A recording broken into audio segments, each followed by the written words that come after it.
No intro, take two. This is my second time recording because I messed up. But the first things first I want to hit on is the Lil Yachty Mitch Caribou situation.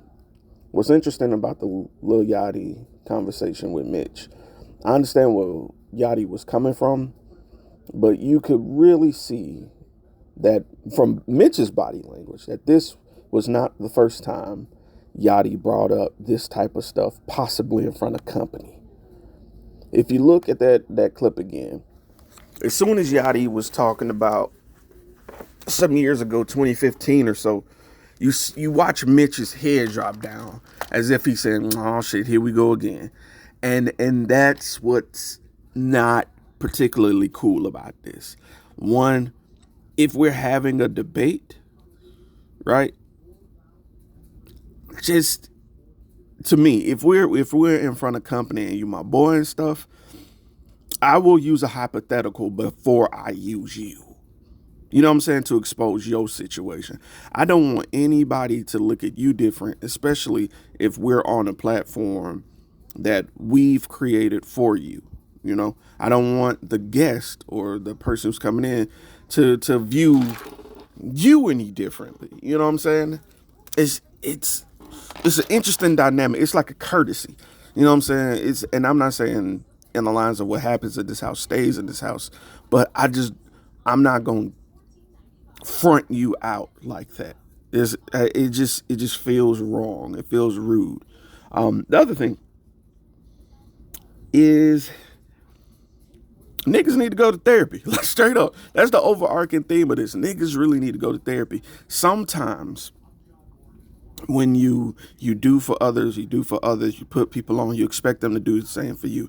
That don't always happen. People are the main characters of their own story, and you can't get upset if they don't reciprocate. Sometimes they just will not. That is just the way of the world. People will sometimes take a blessing from you as just a blessing from you. You know, you shouldn't do things with the expectation of receiving back, because that can be seen as a word that people don't like to hear, but manipulation. Even if it's unintentional, even if you don't expect at that time to receive something back, right? Expecting to receive something in return, period, is weird. That's not how you give. I know that sounds crazy to a lot of people. I know a lot of niggas is pausing like, hell no, if I give you something, I at least expect you to do blah, blah, blah, blah, blah. That's not how giving goes. That's how a friendship should work. But that's not how giving goes. I can be your friend without giving you anything. I can give you emotional support. And when I say give you, I mean money. I'm referring to money. I'm referring to the chains and shit and dressing niggas that Yachty was talking about. Yachty mentions being in the hole 900,000 and when he was ranting. I've been in the hole too, messing with my friends, but I'm not gonna out it when I'm angry. You know, it's no offense, that's young shit. That's young shit. And I'm not faulting him because he is young. I don't even think Yachty's 30 yet. Now with the Caribou situation, one thing I ain't hearing nobody talk about is him openly admitting to manufacturing a plant. Isn't that interesting? Like we always talk about, oh, goddamn, Sexy Red's a plant. Oh, goddamn, Ice Spice is a plant. You know, all these people that play into caricatures or stereotypes, as we like to say. But we don't never say nothing when it's people we like who admit to doing it. You know, Diddy did it when we was fucking with Diddy. Shit, R. Kelly did it when we was fucking with Aaliyah. You know what I'm saying? And now we got Yachty admitting, yo, she was busting tables. I wrote all her raps. I dressed her. I put chains on her. I was trying to make her a star. That's crazy. So basically, she's just a model.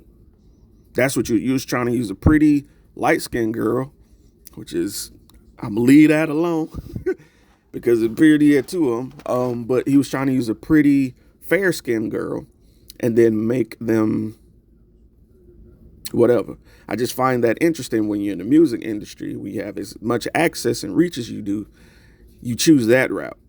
That should say something about the state of our culture where we at, where we prefer the optics, and the optics prefer sexualized women, whether they're darker or lighter. They want them naked. They want them talking about sex or whatever's going to get them on the front page.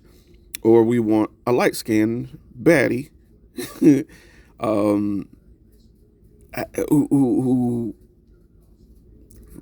I don't want to say it this way, but doesn't display their talent, relies on other people to display their talent. It's crazy. It's crazy. And I'm going to be honest with you, that freestyle wasn't even tight. To me, that freestyle that everybody say that put on a map and had her in second place to Yachty is crazy. All that tells me is Yachty is a group when he could just be focusing that energy on being him. I know he wants to bring his people on, but I say this, why not let people come naturally who are willing to work? You get what I'm saying? If you're having to do the work for people, you're just hindering people. I think this is just me, and I don't know nothing. I'm outside the box. I'm not the smartest. I'm not the sharpest tool in the shed, but I feel like this should teach people that when it comes to things like this, allow people to naturally gravitate towards you. Be authentically you. Keep your head down. Work. And then those people will naturally come to you. Now, I will say this, being on the higher echelon of artists, being on the higher echelon of money, does thin out your lane because you have less in common with people. The more you have more in common with people, the more people you interact with, the more genuine conversations and interactions you have. This is sociology. That's just how it works, But when you're in the upper echelon and all you're doing is being around rich people or execs or just people looking at you as if you're a gear in the machine of capitalism, especially in the music industry, you're not going to meet a lot of genuine people. A lot of people have a motive. They're trying to take care of themselves or people under them or trying to boost their own stock. So to everybody listening to this, I just recommend this should show you that money does not make shit easier. It don't, bro. It is a solution, but it is often a problem. Can you imagine just being that level of unhappy publicly? Like, how you and your friend have a fallout, or maybe on Facebook and everybody know. But imagine worldwide fallout, being attacked on your birthday, and the people you think who got your back don't say shit. It's crazy. It's crazy. That will fuck with your mental health for real. Get therapy. Next, I want to talk about Dr. motherfucking Cheyenne reading these niggas like a book, bro. Okay. First things first. I love Cam. Let me preface my statement. I love Cam Newton. I thought he was a great athlete. I think he's a great philanthropist. I think he does excellent work. If you watch that interview, if you watch Cam speak, period, on this podcast, I have a lot of uncles like Cam. And that's why I kind of know where I'm coming from with this, because just him having money doesn't exclude him from the tropes of being a black man. Let me explain what I'm talking about.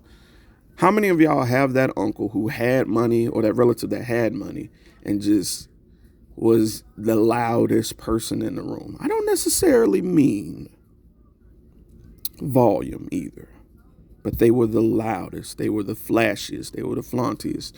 They would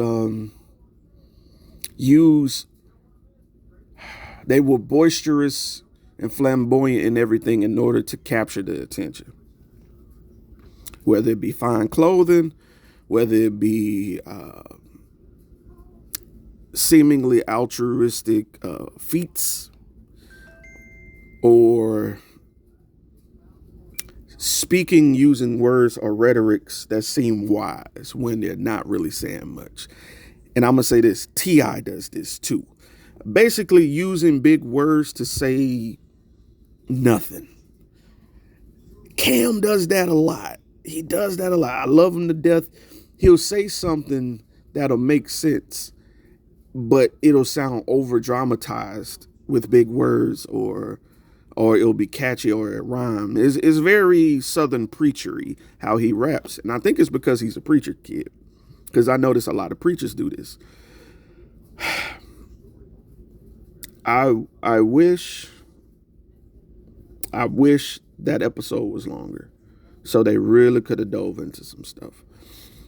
I remember listening to Cam talk about his relationship with his father when one time he mentioned his dad was a preacher and he's a PK. And he kept saying blah blah blah blah blah. I was talking to my dad and I told him, "You ain't raised no bitch." Now that's interesting, because being a Southern person, right, being from the South, having respect for your elders, having respect for a preacher, I would never speak to intentionally. I would never speak to a parent that way, much less a man of God that way, if I was still in that realm of respecting people's titles. Now, I don't know what his dad said back, but I just know sometimes we get a little ahead of ourselves, you know? When you feel you could cuss at a man just because, oh, that's my daddy, without respect to who that is, and then discuss it on a platform, when your prior statement was he's a preacher, you're now inadvertently making it okay to cuss at a man of God. You are. You are saying, hey, I did it. You have to realize a lot of kids look up to Cam, a lot of adults look up to Cam, and you're making yourself bigger. You're making yourself bigger. It's just a lack of respect right there. Also,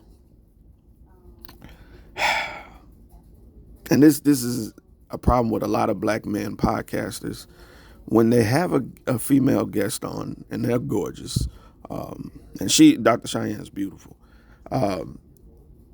If they say something you disagree with, everybody tends to ask them about their dating to deflect from the topic. It's like, well, what are you doing? Would you do such and such? And I feel like that's cringe if we're trying to stay on topic. We often talk about women reverting the question back to us, and we say that's a female tactic. But when we're deflecting, you know what I'm saying, who's really defensive? I really feel that Cam is hurt, and that's why he's doing what he's doing. Let me clarify, and I apologize if I'm pausing. I just want to make sure I say it correctly, and grasp whomever's listening to this. I'm not a therapist, but I just see patterns. Because again, I have uncles who've done everything that Cam is speaking about. The problem is, I don't believe that just because you have a kid with the person doesn't mean you should be marrying them, right? I believe that you can actually have a kid with a person and realize that that person's not marriage material. Sometimes the carnal side of things does take over. Sometimes a child can change the dynamic of two people. Really. Because you have to look at it like this. If you're a first-time parent, you're no longer the same person you were prior to you having that kid. Before and after a kid are two different people, right? So emotionally, patience-wise, and everything, people's scales change. Like, imagine you have a health bar, you have a stress bar, you have a patience bar. And those bars change depending on the type of person you are. Like a single person, no kids, doing what he or she wants behind the scenes, is going to have, a little bit less patience, probably a little more health, like less stress. But when a kid come through, and pray that the kid is healthy, it's going to affect your well-being. It's going to affect those meters. You know what I'm saying? So let's say you realize that you're not compatible. Cool. That's fine. Y'all agree to be parents. You just move on. Where the problem is when you keep doing the cycle of having sex raw with the intent or okay with having a kid without making the adjustment of seeing where this person is after the kid. Like you have to change your approach. You have to interview better. We talk about this for women. You know what I'm saying? Baby, why you dating the same type of man saying niggas ain't shit? Well, Cam is basically saying these women ain't shit, but they're good enough to have my kids, so I'm gonna take care of my kids, and I can do this because I can afford to. You feel me? There's a class portion in this where as long as I got the money to take care of this kids, ain't nothing to worry about. That's a problem. That's a problem. That's the same shit as if as long as I can pay off the judge, I can keep doing whatever I want. You feel me? You see where I'm going? As long as I got the money, I can change laws as I see fit. They ain't gonna want for nothing. You're thinking just because the bills are paid, you're thinking just because there's food in the refrigerator that a child can't want. I disagree with you. Want to know why? What happens in the middle of the night? Kid has a nightmare. I want my daddy. I want my daddy. But let's say this lady lives Washington and Cam is in Georgia. Oh, he can screen time him. Ain't nothing gonna replace the embrace of a parent. No, it ain't. Sorry. Try again. Let's take another one. Kid has a goddamn field trip. I might want my mama and my daddy there. Daddy can't do it. Daddy got to do the podcast. Daddy got meetings over here, such and such. And I'm not saying Cameron's exclusive to this. I'm not saying that. Sometimes parents do make this work. But when you have multiple children and you have the life you have, this becomes less likely. Your time gets spread thinner and thinner and thinner. And I'm sorry, I don't care what anybody say. If you got custody over the weekend or a few days here and there, I've talked to every parent that's experienced that. I know one of my good brothers, my very good brothers, that shit is not enough. That's why they fight for more. That's why they take more where they can. You feel what I'm saying? The problem is you are creating situations over and over looking for your wife, but you're fucking up these kids. You see what I'm saying? Now, niggas get mad when they see on the internet people like Russell Wilson becoming a father with the kids when the kids stay with the mom. Well, what is the person supposed to do? You want me to not interact with your kid? I see your kid struggling with school. I'm not supposed to help with their homework. The kid need emotional guidance. I'm not supposed to be in there. Listen, you know what's interesting? I'm gonna give another analogy. How many times have you been on the phone with customer service and all you wanted was the person just to come out? The solution could be, stated over the phone, but I still want you to come out because, it gives me security. You know who requires security a lot? Who requires reinforcement a lot? Children. Right? That's all I wanted to talk about.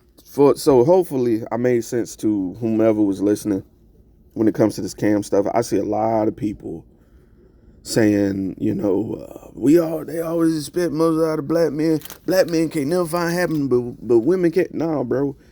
You can find happiness without creating children. You can date, but date with intent. Dating with intent involves making adjustments, understanding what you're looking for. Are you the best husband you could be before you out here, creating children? It just Shit's weird, man. When you get money, bro, shit gets a little weird, bro. It gets a little weird. And this is the problem when we're listening to people who aren't in our tax bracket. We don't have that type of shit in common. And then you grow up hearing this weird shit and then you think it's normal, and it's not normal. It's not. I'm not saying having a separate family or blended family ain't normal. It is. But repeating the same cycle of like having kids, leaving, having kids, leaving, having kids, leaving, that ain't normal. That ain't something. There's a pattern, and the common denominator is who? Alright then. Anywho, y'all have a good one. I'm gonna upload this because I gotta get back to work. Y'all be great. Get you some water, get you something to eat, and I'll talk to you next time. Peace.